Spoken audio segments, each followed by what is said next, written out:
Olá, acadêmicos e acadêmicas dos polos de Águas Formosas, Buritis e Pompéu. Espero encontrar todos e todas muito bem.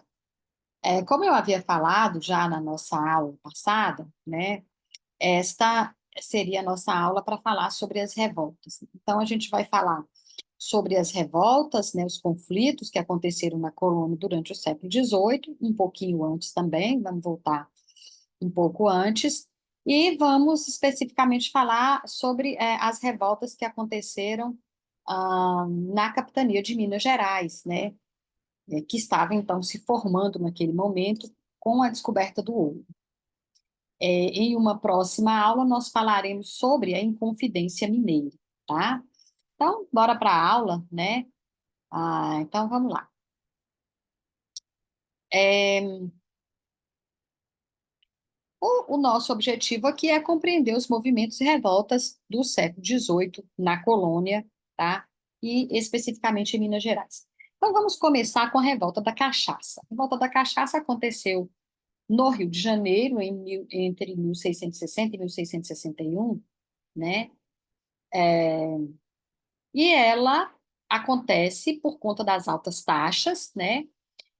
A situação meio conflitante, uma situação tensa vivida naquela praça, naquele momento, né? Altas taxas, o invasores externos, né? Ameaçando, né? Franceses e holandeses, além de piratas e corsários, que são essa galera que fica no mar nesse período, né?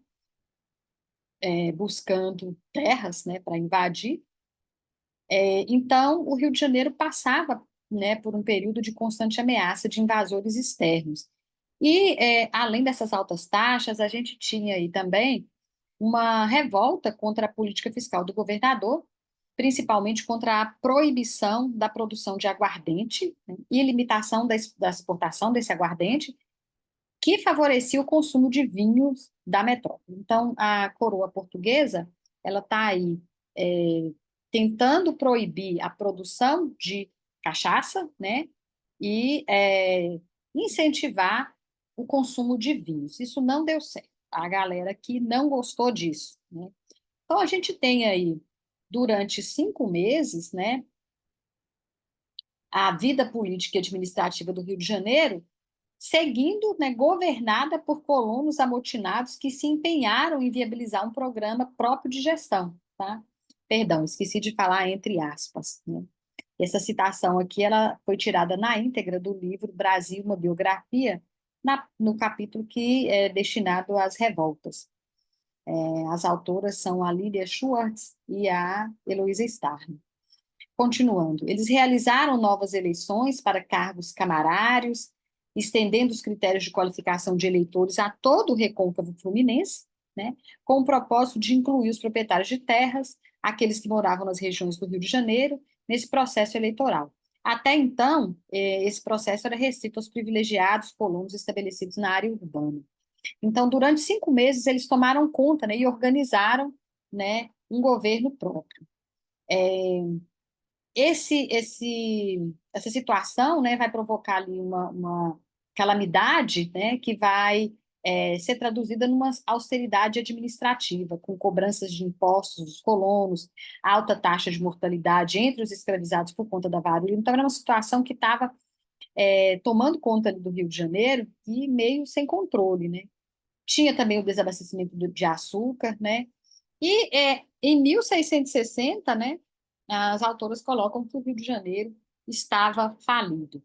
Essa revolta ela acontece com aos gritos, né, de viva o povo e morra o governador, né, justamente por conta dessas altas taxas, né, cobradas pelo então governador. Temos ainda um pouco antes, né, ali por volta de 1600, os anos 1600, 1670, né, algumas revoltas acontecendo em Pernambuco, Sergipe, Maranhão e Bahia, né? Essas só algumas delas, né? Mais para frente, outras revoltas acontecerão.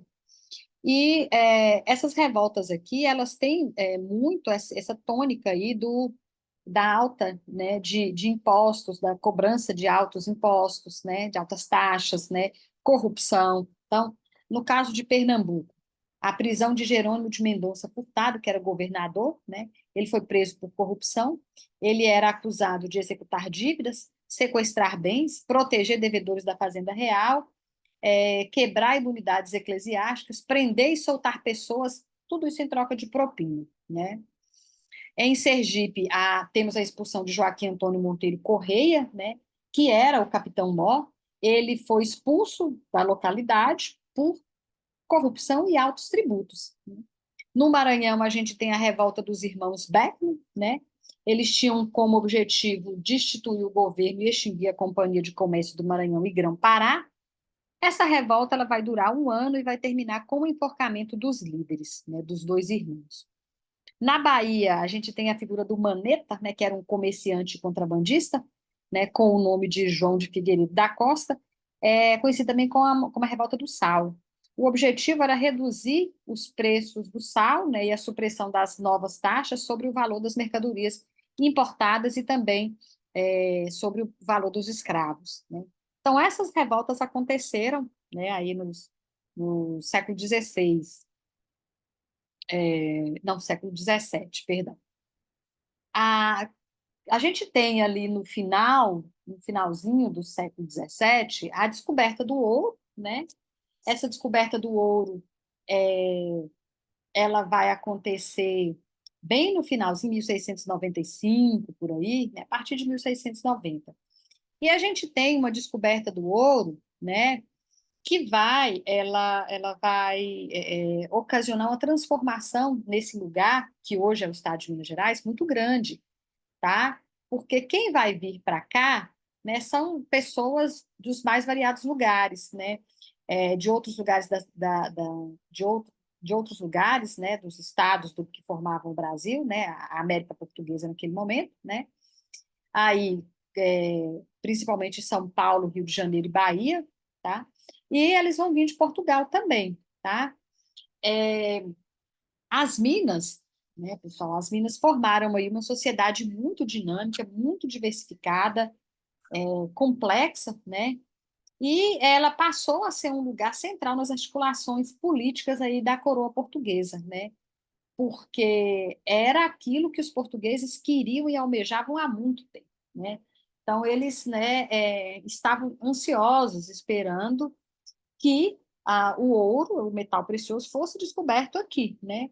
Já tinham, né, já estavam, já sabiam de quanto metal foi descoberto pelos espanhóis, né, principalmente a prata lá em Potosí, muita prata, o ouro também foi descoberto lá, mas aqui em muito mais quantidade, né? Então, Portugal estava lá ansioso por esse metal.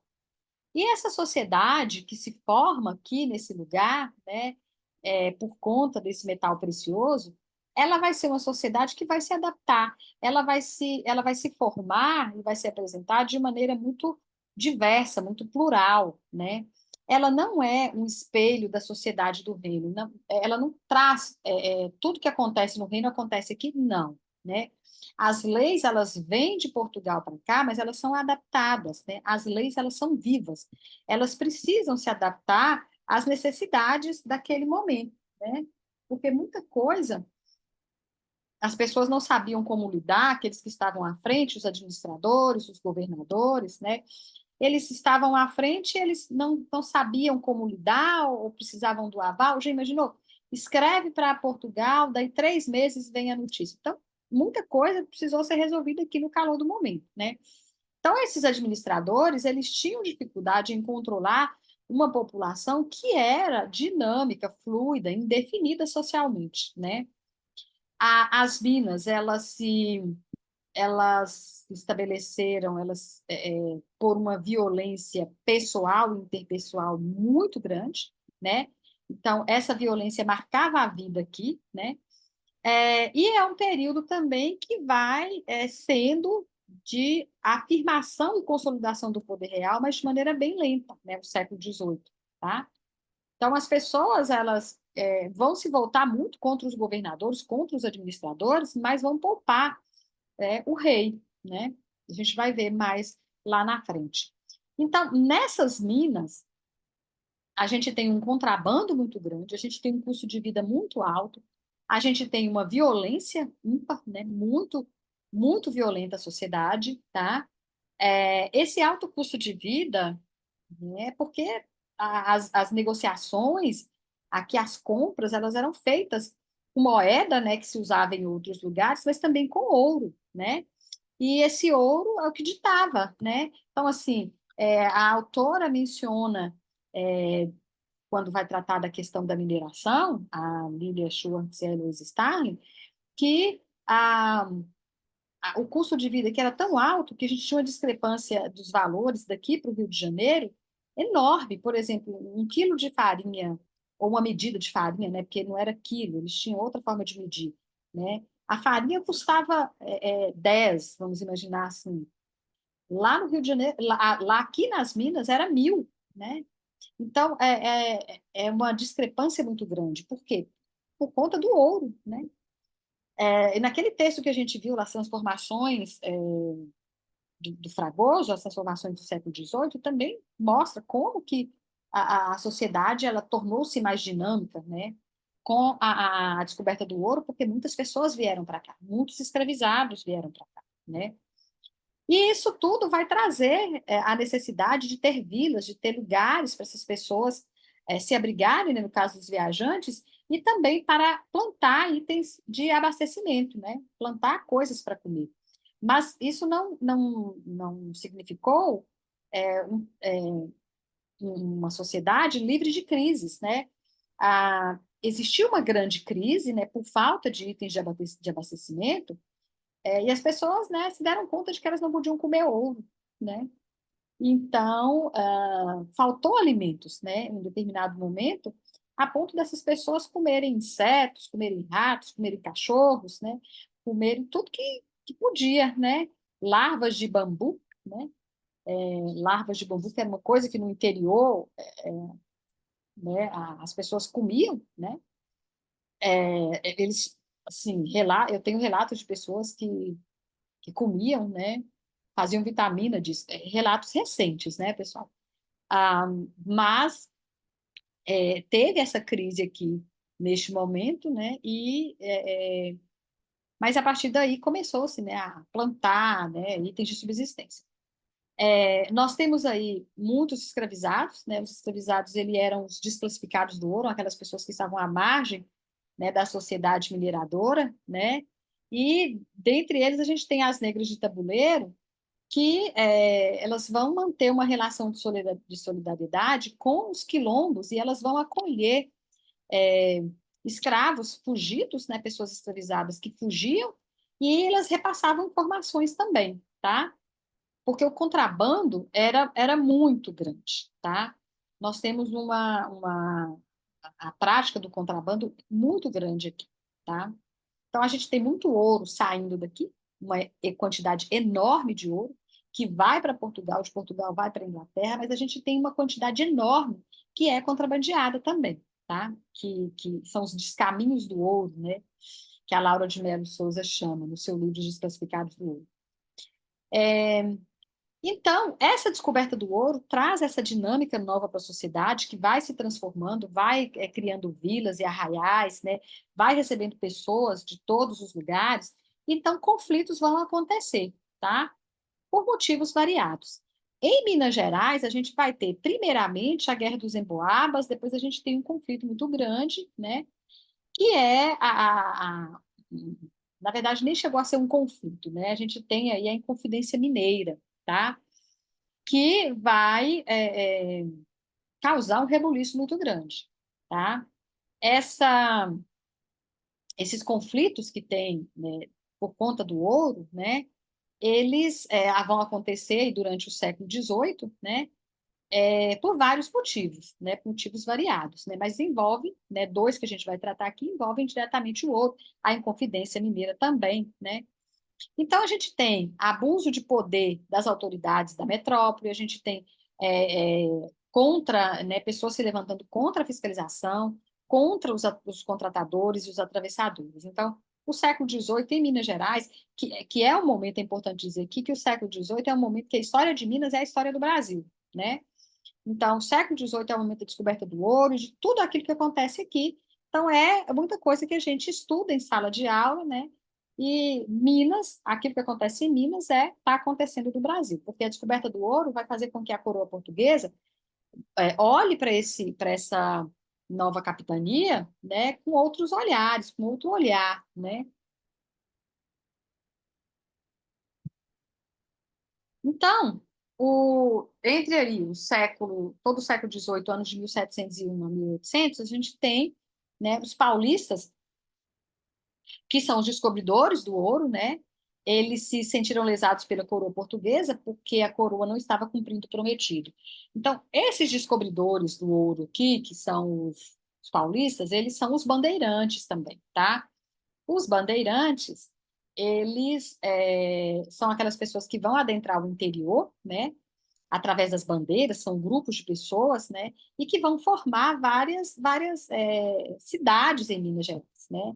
Montes Claros é também cidade formada por bandeirantes, né, e várias outras, né, aqui da região, né, do norte de Minas, onde eu estou, e de Minas Gerais, tá? Então, a gente tem o primeiro conflito aí, né, por conta, né, dessa descoberta do ouro, né, aí é o conflito entre os portugueses e os paulistas, né. O conflito é conhecido como Guerra dos Emboabas, e o termo emboaba significa galinha de pés cobertos de penas ou aves de pés cobertos. A gente vai achar designações diferentes, mas significa pés cobertos de penas, que foi usado para designar os portugueses que andavam com botas, né, em oposição aos paulistas que não utilizavam, tá? A colônia, ela resolve intervir para acalmar os ânimos e, obviamente, ela vai conceder ali o perdão a todos os envolvidos, mas vai nomear os emboabas para os cargos mais importantes, tá? Os portugueses, então, é aquele grupo que tem o know-how, ou seja, o conhecimento, né? Mas eles trazem consigo também pessoas escravizadas, né? Que tinham conhecimento disso também e que vai ali dominar as técnicas, né, de extração do ouro. É um dos grandes problemas da história do Brasil em relação à questão que hoje é muito cara para a gente, que é a questão ambiental, porque você tem essa extração do ouro causando muitos danos ao solo, né? Você arranca as árvores, você desmata, né? E isso afrouxa o solo, né? A terra, tá? Antes também a gente já tinha ali as grandes plantações de cana-de-açúcar, né, que vai exaurir o solo, por aí vai. Então, questões que hoje são mais condenáveis, né? Bom, os impostos, né?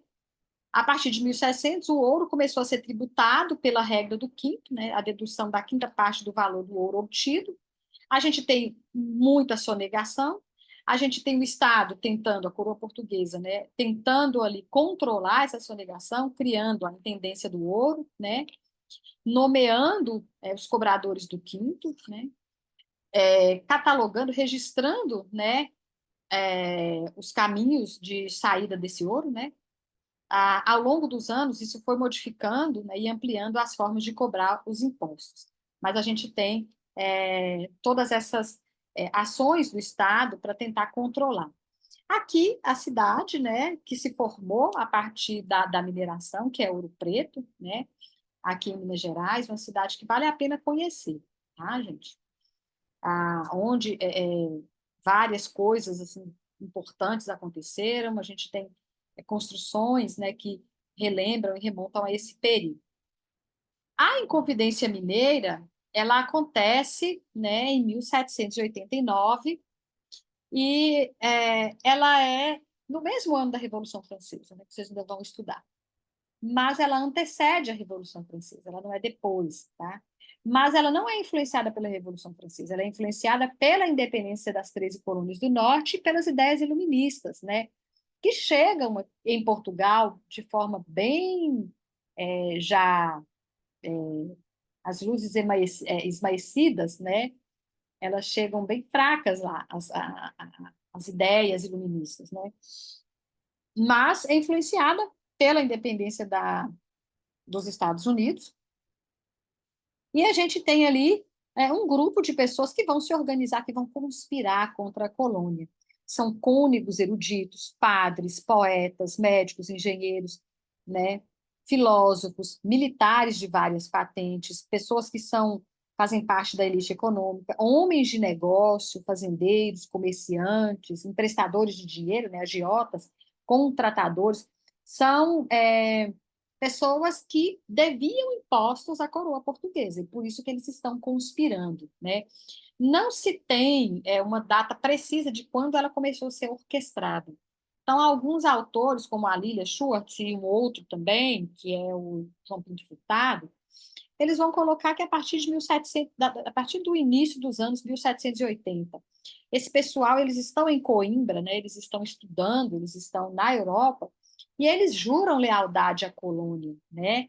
E a partir daí eles começam a conspirar contra a coroa portuguesa, né, buscando o ideal de liberdade para a colônia. Aqui um óleo sobre tela, né, é, em relação à Inconfidência Mineira, né, retratando a resposta de Tiradentes à comutação da pena de morte dos Inconfidentes. Lembrando que Tiradentes é o único que será enforcado e morto.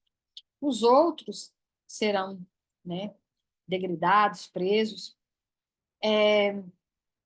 Os principais envolvidos, né, aqui agora são nomes, né, Tomás Antônio Gonzaga, Luiz Vieira da Silva, Carlos Corrêa de Toledo, Cláudio Manuel da Costa, Alvarenga Peixoto, José Vieira Couto, Joaquim José da Rocha, José Álvares Maciel, Domingos Vidal de Barbosa Lage, José da Silva Oliveira Rolim.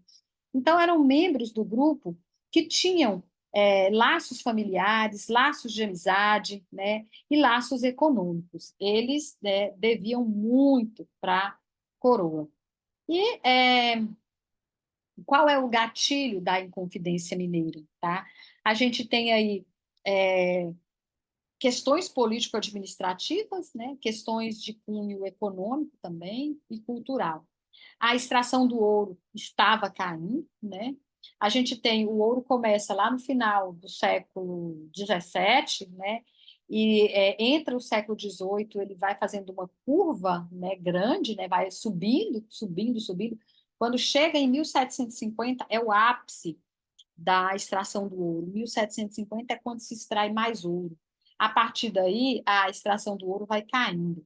E se a gente lembrar que 1750 é o ano que acontece o terremoto lá em Lisboa, né, Portugal vai precisar reconstruir, né? A opção do governo português à época é reconstruir Lisboa e ele precisa de ouro para reconstruir, ele precisa de dinheiro, de verba, né, de capital. Então, a Portugal vai, né, explorar, né, com mais intensidade, vai precisar de mais ouro, tá?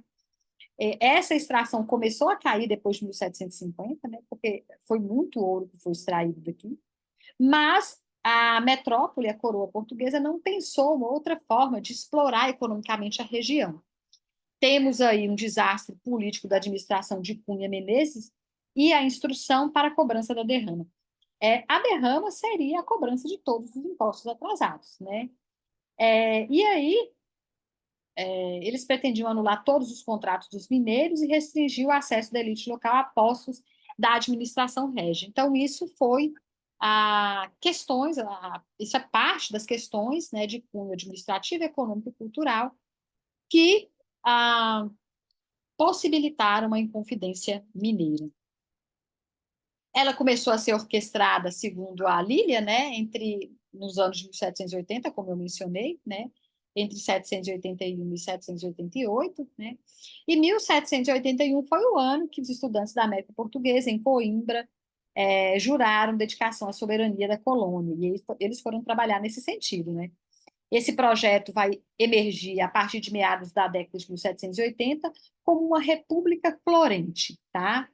E a gente tem, vocês podem perguntar assim, mas professora, como que a gente tem a ideia de república em um período, em uma sociedade monárquica, né? Onde a gente tem a monarquia, a figura do rei, né? A gente vai discutir isso na próxima aula, tá? Que a gente vai falar mais especificamente sobre a historiografia da Inconfidência Mineira. O Joaquim José da Silva Xavier, o Tiradentes, foi o mais ativo propagandista das ideias da Inconfidência. né? A autora coloca que ele é, era aquele que saía, né, para os lugares para divulgar as ideias, né? Ele tocava violão ou viola, né? E falava muito, era muito, conversava muito, né? Era uma pessoa dinâmica, né? Os ideais que marcaram a Inconfidência Mineira foram a autonomia, república, a ideia de república federativa, sedição, né, autossuficiência econômica, né, autonomia, liberdade, né, é, autonomia para fazer comércio, né, é, autossuficiência econômica, né, eles não queriam ser dependentes, né. Essas ideias, esses ideais, né, percorreram as comarcas de Vila Rica, Rio das Mortes e Cerro do Frio, chegou em boticas, né, tabernas, casas de prostituição, mas a gente tem aí um moço, né, chamado Joaquim Silvério dos Reis, né, que vai delatar, né, em troca de perdão de suas dívidas. Foi um pequeno erro aqui de digitação, mas já esse slide será consertado, pessoal. Qual o resultado da Inconfidência, né? A gente tem a prisão perpétua em Portugal para alguns, degredo na África, sequestro dos bens de outros e condenação à forca. Essa imagem aqui é de Tiradentes, né? Ele foi esquartejado, teve suas partes colocadas em pontos estratégicos, né? Para que as pessoas pudessem ver, né? O que acontecia com aqueles que se rebelavam contra a coroa, né? As partes foram salgadas para durar mais tempo, né? E esse aqui é um quadro também, né? Que a gente que tem quadro em tela, né? Em tela em óleo, na verdade, tá? Aqui tem a imagem de Tiradentes que se parece muito com Jesus Cristo, mas ele era um militar. E é possível que os militares naquela época também não tenham tido barba, né? Então essa imagem foi que se construiu dele, tá? A ideia de mártir, fazendo associação com a figura de Jesus Cristo, né? Com a imagem que se propaga de Jesus Cristo. Então, o resultado da Inconfidência Mineira foi isso. A nossa próxima revolta é uma revolta que vai acontecer no sertão do São Francisco. É a revolta que acontece antes da Inconfidência, ela acontece em 1736.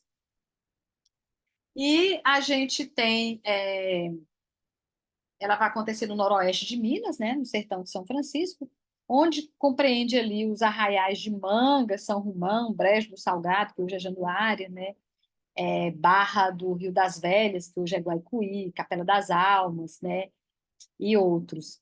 É uma área que tem uma fluidez administrativa muito grande, tá? É uma área diferente, a gente está falando aqui de uma área mais no interior, distante do litoral, né? Mas às margens do São Francisco, né? À beira do Rio São Francisco. A gente tem uma organização social e econômica muito diferente das Minas, com um alto grau de violência, né?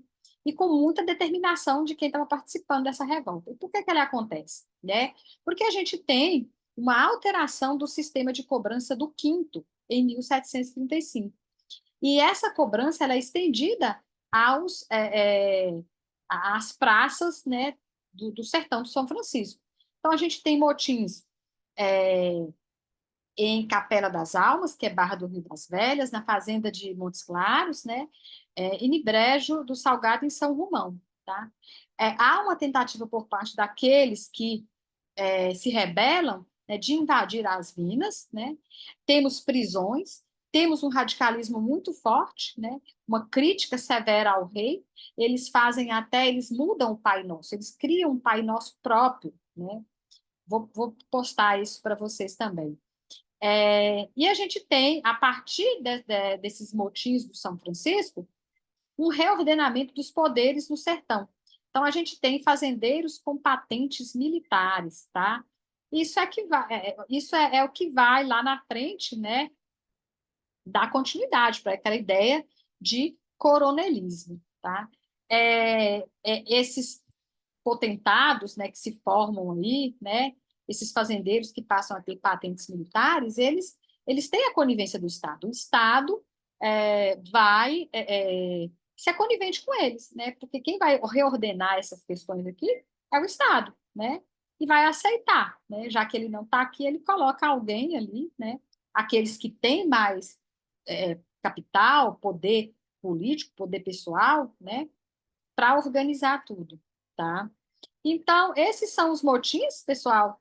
É, as revoltas lá da cachaça e aquelas de Pernambuco, e a questão do ouro também, da Lilia Schurz, né? E da Heloísa Starling, tá? Ah, eu vou postar para vocês o segundo capítulo, né? A segunda unidade, melhor dizendo, da a segunda unidade do material de vocês, né? Que vai tratar da sociedade mineradora, tá? Esse livro da Heloísa Starling, da Lilian Schurtz, eu não encontrei ele online, né? Por isso eu fiz o material aqui, para vocês terem, né, um material de um material recente, né? Acontece que a unidade 2 também está muito boa, muito interessante, né? O material é muito bom, o material da Unimontes. E a gente vai trabalhar com ele para ver os pormenores, ver aquelas questões, né, que se discute lá sobre a questão mineradora, tá? E também nos fóruns a gente vai fazer discussões baseadas ali, aqui, né, no que a gente viu aqui, no que a gente tem no material, tá? Então, por hoje é isso e a gente volta, né, na próxima aula para falar um pouco sobre o significado, né, como que se entende a Inconfidência Mineira, tá? Então, até mais. Obrigada pela atenção.